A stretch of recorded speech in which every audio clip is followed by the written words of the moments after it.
Shalom, selamat malam saudara pendengar yang terkasih di dalam Tuhan Yesus Kristus. Pada malam hari ini kita akan belajar melanjutkan doktrin Kristus kita, ya. Dan doktrin Kristus yang kita sudah bahas sampai bagian yang ke-12, dan pada hari ini kita akan membahas doktrin Kristus yang bagian yang ke-13, dan ini akan secara khusus berbicara soal penderitaan Kristus, ya. Jadi saya akan bicara soal penderitaan Kristus. Nah, ada beberapa hal yang perlu kita ketahui tentang penderitaan Kristus, bahwa Kristus, kebanyakan kita hanya tahu bahwa Kristus itu menderita, yaitu pada waktu dia ada di atas kayu salib, ya. Kita tahu dia menderita di atas kayu salib, tapi sebenarnya kalau kita mempelajari lebih jauh, maka sebenarnya Kristus itu bukan hanya menderita pada waktu di kayu salib, tetapi seluruh hidupnya itu adalah penderitaan. Dia sudah mulai menderita sejak dia hadir di dalam dunia ini, dan sepanjang hidupnya selama kurang lebih 33 tahun itu seluruhnya adalah penderitaan. Ada seorang teolog reform namanya Louis Berkhof. Dia mengatakan bahwa berkenaan dengan kenyataan bahwa Yesus mulai membicarakan penderitaan yang akan dialami menjelang akhir hidupnya, kita cenderung berpikir bahwa penderitaannya di atas kayu salib merupakan penggenapan dari seluruh penderitaannya. Tetapi sesungguhnya keseluruhan hidupnya adalah penderitaan. Jadi benar seperti kata Louis Berkhof ini, bahwa kita jangan berpikir bahwa kalau kita bicara soal penderitaan Kristus, artinya kita hanya bicara soal dia menderita di atas kayu salib. Tidak, tetapi seluruh hidupnya atau sepanjang hidup Kristus itu adalah penderitaan. Nah, kalau begitu saudara-saudara, Kristus itu menderita apa saja selama hidupnya? Nah, saya akan berikan beberapa hal pada malam hari ini, yakni pertama adalah bahwa dia menderita karena dia yang suci itu harus tinggal di tengah-tengah orang-orang berdosa, ya. Kita bisa lihat bahwa Kristus adalah satu-satunya manusia yang suci, satu-satunya manusia yang tidak berdosa, yang hidup seturut dengan kehendak Allah. Tetapi bagaimana orang yang suci seperti itu kalau tiap hari dia melihat dosa, tiap hari dia melihat kejahatan, tiap hari dia melihat pelanggaran akan hukum-hukum Allah? Ingat bahwa Kristus selain sebagai manusia, dia juga adalah Allah. Dan kalau dia adalah Allah, dia juga yang memberikan firman. Dan itu berarti bahwa kalau misalnya dia hidup di dunia ini, dia lihat ada orang membunuh, artinya dia melihat ada orang melanggar firman-Nya. Lalu kalau dia melihat ada orang berzina, dia tahu ada orang melanggar firman-Nya di matanya dia. Jadi kejahatan yang dia lihat setiap hari itu membawa penderitaan tersendiri bagi Kristus. Kalau kita membaca di dalam 2 Petrus 2 ayat 7 dan ayat 8, maka di sana kita berbicara, atau di sana Petrus berbicara tentang Lot. Lot dikatakan dia sebagai orang benar, dan dikatakan bahwa setiap hari dia melihat kejahatan sekeliling dia, sehingga jiwanya yang benar itu menderita, ya. Jiwanya yang benar menderita. Nah, kalau orang atau manusia seperti Lot saja, ketika dia melihat dosa dan juga kejahatan di sekitar dia, dia menjadi menderita, apalagi Kristus. Sehingga di sini kita bisa lihat bahwa kenyataan bahwa Kristus melihat begitu banyak pelanggaran, dosa di dalam kehidupan dia, masyarakat dia, lingkungan dia, ini membawa penderitaan tersendiri bagi dia. Itu yang pertama, saudara. Yang kedua adalah bahwa yang membuat Kristus menderita itu adalah karena dia taat sempurna kepada Bapa. Saudara, ketaatan itu artinya sesuatu penaklukan diri kepada hukum yang di atas.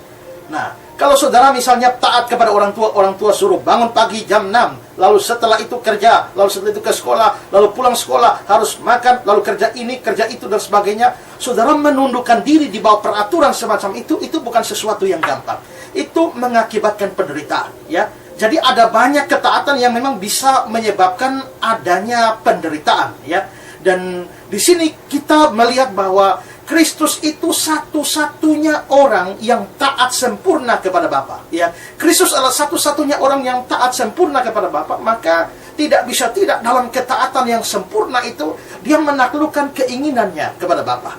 Kalau kita lihat nanti di kemudian hari, ketika dia di Getsemani, dia bilang, "Jangan kehendakku tapi kehendakmu jadilah." Maka itu tentu membawa konsekuensi penderitaan di dalam hidupnya. Nah, itu hal kedua. Hal ketiga yang membuat Kristus menderita itu adalah karena adanya penolakan, ya, adanya penolakan dari orang-orang di sekitarnya dia, ya. Ada penolakan. Kalau kita membaca di dalam Injil Yohanes pasal yang pertama, kita di situ kita akan berjumpa bahwa dalam Injil pertama ayat Injil Yohanes pasal 1 ayat 10 dikatakan bahwa dia datang ke dalam dunia ini, ya, tetapi dunia tidak mengenal dia. Dunia ini dicipta oleh dia menurut awal Yohanes pasal 1, ya, bahwa segala sesuatu dijadikan oleh dia. Tetapi ayat yang ke-10 itu dikatakan dia datang ke dunia ini, tapi dunia tidak mengenal dia. Tapi saudara, kalau memang dunia dalam skop yang lebih besar tidak mengenal dia, mungkin masih lumayan kalau bangsanya sendiri, bangsa Yahudi, bangsa Israel itu menerima dia. Biarpun bangsa lain menolak dia, asal bangsa Yahudi menerima dia. Tapi kenyataannya saudara, ternyata bangsa Yahudi pun, bangsanya sendiri itu menolak dia. Di dalam Yohanes pasal 1 ayat yang ke-11, di sana dikatakan bahwa dia datang kepada milik kepunyaannya, tapi milik kepunyaannya menolak dia atau tidak menerima dia. Nah, kalau memang dunia menolak dia, ya, bangsanya juga menolak dia, mudah-mudahan, ya, mudah-mudahan orang-orang sekampungnya menerima dia, ya, orang-orang sekampungnya menerima dia. Tapi kalau saudara baca di dalam Matius pasal 13 ayat yang ke-53 sampai 57, di sana dikatakan bahwa Yesus yang membuat begitu banyak keajaiban datang pulang ke kampungnya, mereka kagum, mereka bilang dari mana diperoleh kuasanya untuk melakukan berbagai macam mujizat itu. Dan ternyata saudara-saudara, setelah mereka tahu bahwa bukankah ibunya ada bersama kita, bukannya saudara-saudaranya ada bersama-sama kita, saudara laki-laki, saudara perempuan ada bersama-sama kita, lalu dikatakan, lalu mereka kecewa dan menolak dia. Berarti ternyata orang-orang sekampungnya juga menolak Yesus. Orang-orang sekampung menolak Yesus. Nah, jadi dari skop yang luas, dunia menolak dia, bangsanya menolak dia, orang sekampungnya menolak dia. Kalau memang orang sekampungnya menolak dia, masih lumayan seandainya pihak keluarganya tetap menerima dia. Pihak keluarga menerima dia. Tetapi kalau kita membaca di Alkitab, justru kita juga melihat bahwa ternyata pihak keluarganya juga tidak percaya kepada dia, ya. Di dalam Yohanes pasal 7 ayat yang ke-3 dan 5, dengan nada sinis keluarganya bicara kepada dia, lalu Yohanes memberi keterangan sebab keluarganya pun tidak percaya kepada dia. Dan nanti di dalam Markus pasal 3 ayat 21, di sana dikatakan bahwa kaum keluarganya pergi mengambil Yesus karena mereka mengatakan dia sudah tidak waras lagi. Berarti keluarganya pun tidak menerima dia, tidak percaya kepada dia. Nanti kita lihat bahwa saudara-saudaranya itu baru percaya kepada dia setelah dia naik ke surga, ya. Nanti seperti Yakobus, Yudas itu baru percaya setelah Yesus naik ke surga. Nah, lalu juga saudara, kalau bangsa menolak dia, kalau dunia menolak dia, bangsanya menolak dia, orang sekampungnya menolak dia, kaum keluarganya menolak dia, bagaimana dengan murid-muridnya? Memang murid-murid percaya kepada dia, tapi juga kita ingat bahwa ada dua catatan menarik. Satu muridnya pernah menyangkal dia, dan satunya juga menjual dia, yakni Yudas Iskariot, yang menyangkal adalah Simon Petrus. Jadi saudara-saudara, di sini terlihat bahwa Yesus mengalami begitu banyak penderitaan, penolakan. Dan hal ini terasa lebih menyakitkan karena Yesus mencintai orang-orang itu. Bahkan dia datang ke dalam dunia mengorbankan dirinya untuk menyelamatkan orang-orang itu. Tapi orang-orang itu ternyata memberikan balasan atau reaksi yang begitu negatif. Dan saudara-saudara, di sini kita bisa lihat bahwa Kristus itu menderita, ya. Dia menderita. Jadi, dia mulai menderita itu pada waktu dia ada di dunia, dia hidup melihat begitu banyak kejahatan setiap hari. Setelah itu, dia menderita karena ketaatannya kepada Bapa.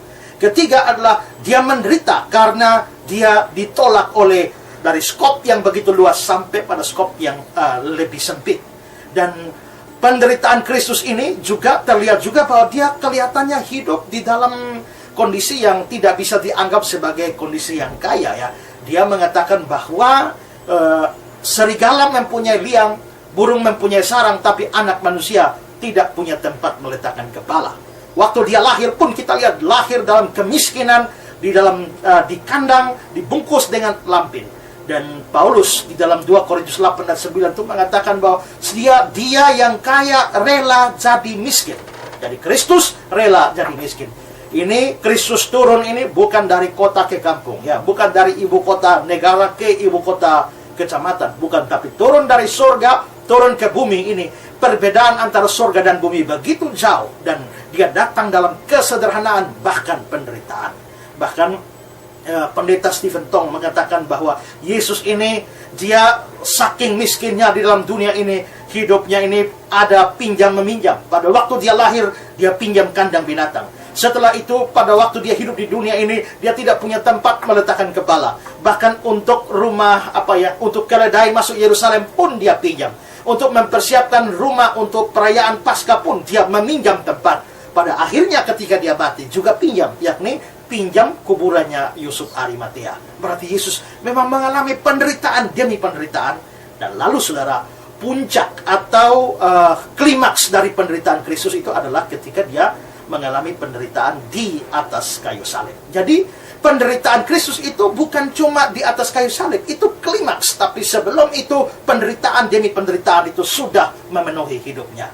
Nah, saudara-saudara, kalau bicara tentang penderitaan Kristus pada akhir hidupnya, yakni ketika dia naik ke atas kayu salib atau menderita sebelum itu, maka di sini saya ingin menceritakan atau ingin membahas satu hal, yakni soal penderitaan Kristus ini. Saya ingin membahas penderitaan Kristus ini, saya mau bagi dua, ya. Bagi dua soal penderitaan Kristus ini, yakni penderitaan Kristus pra-salib dan penderitaan Kristus pasca atau pada penderitaan Kristus setelah di Taman Getsemani. Jadi boleh saya anggap bahwa penderitaan Kristus pra-salib dan penderitaan Kristus di salib.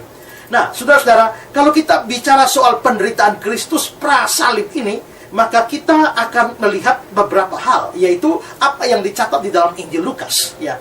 Di dalam Injil Lukas pasal yang ke-22 ayat yang ke-44.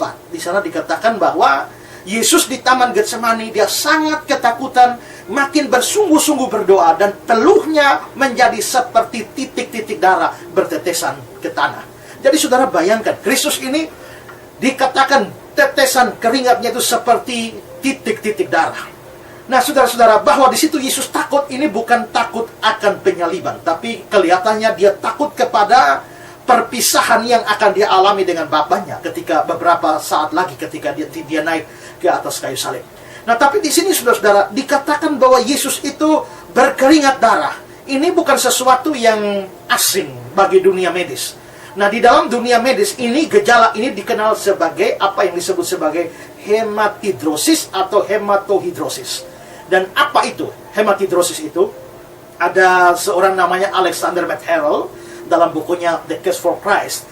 Dia mengatakan bahwa apa yang terjadi adalah kegelisahan yang hebat yang mengakibatkan terlepasnya zat-zat kimia yang memecahkan kapiler-kapiler dan kelenjar-kelenjar keringat. Akibatnya terjadi sedikit pendarahan dalam kelenjar ini, dan keringat yang keluar itu disertai dengan darah. Itulah sebabnya maka Kristus berkeringat darah. Atau juga pendapat yang lain datang dari seorang namanya Dr. Frederick Sugip.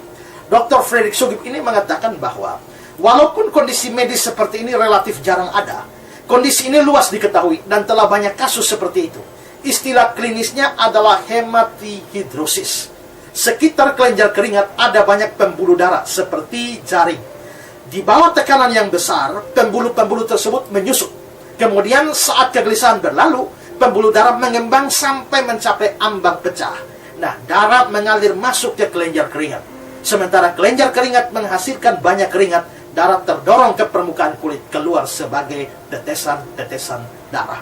Jadi saudara, jelas bahwa ini sesungguhnya ini sesuatu yang memang tidak asing di dalam dunia medis, dan ini menunjukkan bahwa penderitaan Kristus begitu hebat, ya, tekanan kepada Kristus begitu hebat di Taman Getsemani sampai akhirnya teluhnya mengalir seperti tetesan-tetesan darah.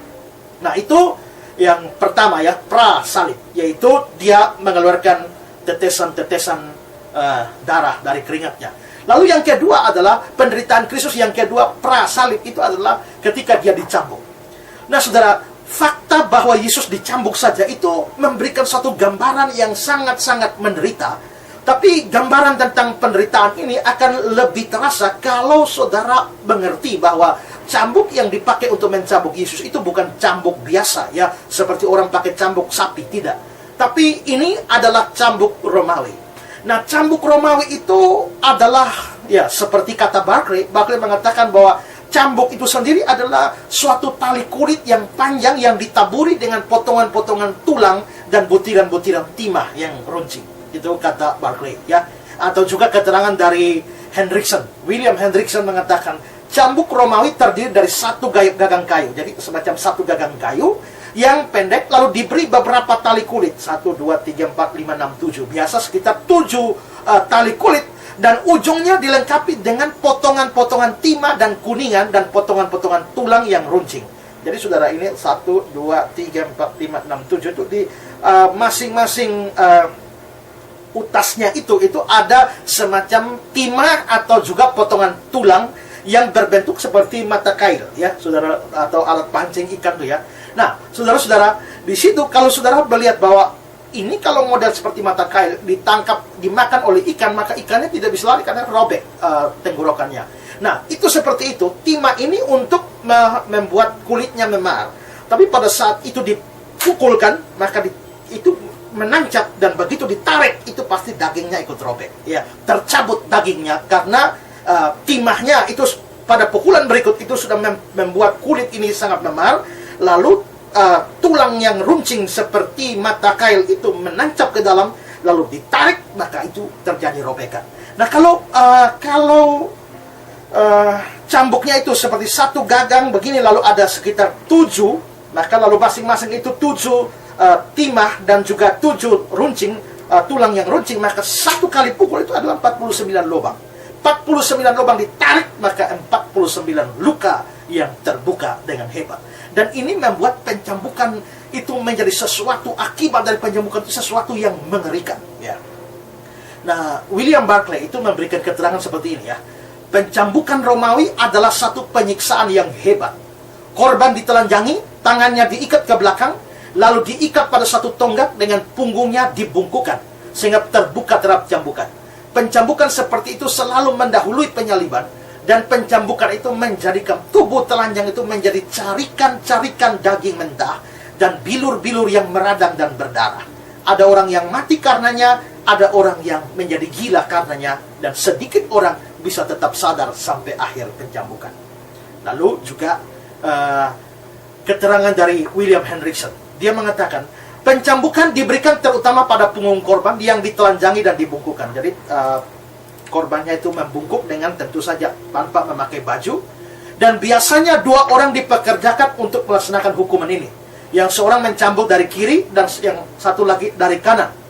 Dengan akibat daging yang dicambuk itu kadang-kadang koyak dan sobek. Ini hancur, sobek semua, ya. Dan pembuluh darah dan arteri yang terletak di dalam, kadang-kadang bahkan isi perut dan organ bagian dalam menjadi terbuka dan terlihat. Jadi saudara, orang bisa lihat isi perut itu dari punggung belakang karena dagingnya sudah robek, sudah, ya, hancur sedemikian sehingga isi perut itu bisa dilihat dari punggung, ya. Nah, juga keterangan dari Leon Morris. Leon Morris mengatakan, pencambukan adalah satu peristiwa yang brutal. Itu bisa membuat punggung orang menjadi bubur, ya, karena ini sudah bayangkan, luka ini dihantam, lalu berikut lagi dihantam lagi, robek lagi, dihantam terus, maka punggung itu menjadi seperti bubur, ya. Yosepus, maksudnya adalah Flavius Yosepus, sejarawan Yahudi, itu menceritakan bahwa ada seorang lain bernama Yesus, anak Ananias. Itu dia dibawa ke depan Albinus dan dikuliti sampai tulangnya dengan cambuk. Jadi isinya tuh rontok semua sampai tinggal tulang, ya. Eusebius, seorang bapak gereja, menceritakan bahwa martir-martir tertentu pada zaman Polikarpus dicabik-cabik dengan cambuk sampai pada pembuluh darah dan arteri di dalam, sehingga bagian dalam yang tersembunyi dalam tubuh mereka, isi perut, organ-organ mereka menjadi terbuka dan kelihatan, ya. Jadi saudara, di sini kita bisa lihat bahwa Kristus mengalami pencambukan begitu mengerikan dengan cambuk Romawi. Nah, mungkin satu hal yang perlu ditanyakan adalah, Yesus dicambuk berapa kali? Ya, Yesus dicambuk berapa kali? Nah, dalam tradisi Yahudi biasanya orang hanya dicambuk 40 kali, tidak boleh lebih, ya. Itu berdasarkan keterangan dari Ulangan 25 ayat 23 ya. Maka 40 kali harus orang itu dipukul, jangan lebih, menurut aturan Taurat. Nah, lalu ada yang menarik dalam 2 Korintus 11 ayat yang keempat. Itu adalah dikatakan Paulus menceritakan bagaimana dia disesah ya. 5 kali aku disesah orang Yahudi, setiap kali 40 kurang 1 pukulan. 40 kurang 1. Kalau 40 kurang 1 ya 39. Berarti Paulusnya dicambuk 39 kali. Tapi kenapa Paulus tidak langsung mengatakan 39, tapi dia bilang 40 kurang 1? Karena memang aturannya 40. Nah, tapi para yang mencambuk ini, kalau 40 kali, dia takut jangan sampai salah hitung menjadi 41. Maka dia sendiri akan dihukum. Karena itu maka supaya mencegah jangan sampai kelewatan, maka 40 kurang 1 sehingga 39. Seandainya ada pukulan yang meleset atau tidak terhitung, salah hitung, maka kelebihan tetap 40. Nah, ini hukum Yahudi. Tapi ingat bahwa Yesus dicambuk bukan oleh orang Yahudi, tapi oleh orang Romawi. Dan orang Romawi itu tidak mempunyai peraturan bahwa mencambuk harus 40 kali. Lalu berapa kali dicambuk? Nah, Alexander McHale mengatakan bahwa itu tidak ada aturannya, tergantung pada suasana hati si serdadu. Jadi kalau serdadu yang mencambuk itu tergantung suasana hati. Ya kalau dia hati baik, ya dia mencambuk ukur-ukur. Tapi kalau tidak, ya dia berantem sama istrinya di rumah, lagi frustrasi, tahu-tahu disuruh cambuk orang, dia akan mencambuk sejadi-jadinya, sebanyak-banyaknya. Jadi tidak ada aturan berapa lama. Tapi yang pasti adalah bahwa pencambukan yang dialami oleh Yesus itu membuat tubuhnya hancur-hancuran penuh dengan luka-luka yang sangat menyiksa. Dan biasanya orang yang dicambuk seperti ini akan mengalami kematian. Tapi kalau tidak, maka si korban yang dicambuk itu akan mengalami apa yang disebut di dalam ilmu medis itu sebagai hipovolemik. Hipo itu artinya rendah, dan vol itu mengacu pada volume, dan emik itu artinya darah. Jadi hipovolemik itu adalah semacam kegoncangan di mana itu orang mengalami efek kehilangan sejumlah besar darah. Dan hipovolemik ini bisa mengakibatkan jantung berdetak lebih cepat, memompa darah yang tidak ada di sana, juga menyebabkan orang bisa pingsan, dan ketiga, ginjal bisa berhenti menghasilkan urin, dan keempat, akan mengalami kehausan luar biasa. Dan dari gejala-gejala yang dialami oleh Kristus waktu dia pikul salib sampai dia mengalami kehausan di atas kayu salib ini menunjukkan bahwa Kristusnya sudah mengalami apa yang disebut sebagai kegoncangan hipovolemik. Jadi ini kita masih bicara tentang penderitaan pra-salib, yakni dia keringat darah, lalu juga dia dicambuk. Lalu yang ketiga adalah dalam penderitaan dia dalam perjalanan ke Golgota. Nah, saudara lihat bahwa penderitaan Kristus waktu di jalan ke Golgota adalah dia mesti memikul kayu salib. Ya, biasa kalau kita melihat bahwa Kristusnya memikul kayu yang betul-betul sudah salib, itu sebenarnya tidak demikian ya. Tradisi yang benar adalah bahwa yang vertikal itu sudah menunggu di lokasi, di TKP untuk eksekusi. Sedangkan yang dipikul itu hanya bentuk yang horizontal. Nah, saudara-saudara, di sini kita bisa melihat bahwa itu juga penderitaan tersendiri. Karena apa? Karena Kristus harus memikul kayu yang kasar.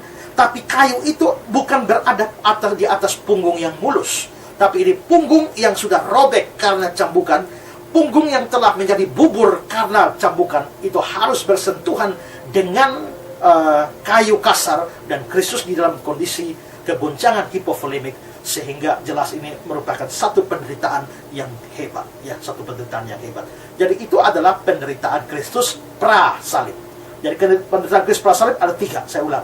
Yang pertama adalah dia berkeringat darah, kedua adalah dia dicambuk, dan yang ketiga adalah dia memikul salib ke Golgota. Nah, sekarang hal yang kedua yang saya mau bicarakan adalah penderitaan Kristus saat disalib ya.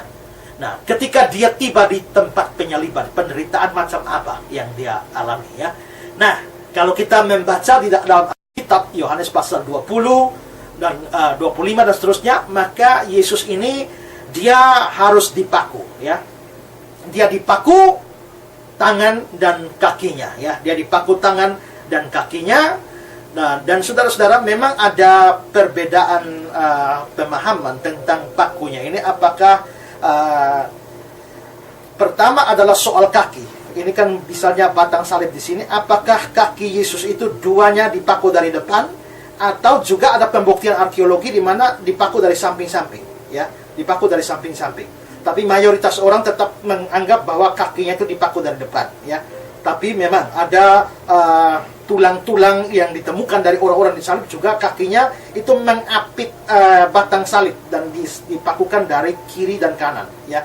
Dan kita memang tidak tahu persis dengan cara apa Kristus disalibkan. Nah, soal tangan, ya, soal tangan ini, tangan dipaku ini ada perbedaan juga. Ada yang menganggap bahwa Kristus dipaku di telapak tangan, tapi ada yang menganggap bahwa tidak dipaku di telapak tangan. Karena apa? Karena kalau dipaku di telapak tangan, dianggap bahwa nanti berat badan itu yang dari Yesus atau orang tersalib itu akan menarik turun, sehingga lalu tangannya akan robek, sehingga tidak mungkin itu di telapak tangan. Maka orang-orang ini mengusulkan bahwa di sini itu di pergelangan tangan. Dan di pergelangan tangan, kalau ini benar di pergelangan tangan, maka di sini ada satu saraf yang namanya saraf ulna, dan itu kalau ya tersentuh dengan benda tajam, benda yang kasar, itu sakitnya luar biasa, ya. Tetapi ada yang tetap pro di sini, ya, di sini di telapak tangan. Apakah berat tubuh tidak membuat tubuh terjatuh? Ada alasannya, adalah bahwa sebenarnya ada satu bagian di salib yang biasanya tidak kita lihat dalam gambar. Kalau gambar itu kan tiap vertikal dari salib itu mulus saja. Padahal sebenarnya ada satu sadel kecil di tengah, itu untuk semacam tempat duduk. Ada tonjolan kecil dari kayu untuk tempat duduk, ya.